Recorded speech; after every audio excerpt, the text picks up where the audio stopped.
సాధారణంగా మనకి ఇప్పుడు ఏదైతే బీఎస్ఎఫ్ బోర్డర్ సెక్యూరిటీ ఫోర్స్ అంటే సైన్యంలో ఫస్ట్ ఫేజ్ తర్వాత సెకండ్ ఫేజ్ అన్నమాట. ఫస్ట్ ఫేజ్‌లో ఉండేది మెయిన్ సైన్యం. ఆ సైన్యానికి కావాల్సింది 50 కిలోమీటర్ల రేడియస్ వాళ్ళ చేతికి అప్పజెప్దామంటే అది ఒప్పుకోలేదు వీళ్ళు. ఇప్పుడు దానికి సంబంధించినంత వరకు కొత్తగా తీసుకొచ్చినటువంటి వ్యవహారమే ఇక్కడ కీలకం కాబోతోంది. అందులో ప్రధానమైనటువంటిది వచ్చేటప్పటికి అమెరికా బోర్డర్స్ దగ్గర పూర్తి శక్తి సామర్థ్యాలు అంటే ఇప్పుడు రిపబ్లికన్స్ పరిపాలించే స్టేట్స్ ఉన్నాయి. డెమోక్రాట్స్ పరిపాలించే స్టేట్స్ ఉన్నాయి. రిపబ్లికన్ అంటే ఇప్పుడు ట్రంప్ వాళ్ళ పార్టీ. డెమోక్రాట్స్ అంటే బైడెన్ వాళ్ళ పార్టీ.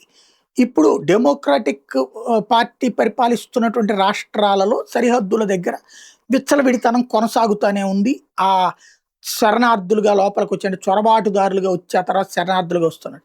అక్కడ ఇక సైన్యానికి పూర్తి అధికారాలిస్తాను.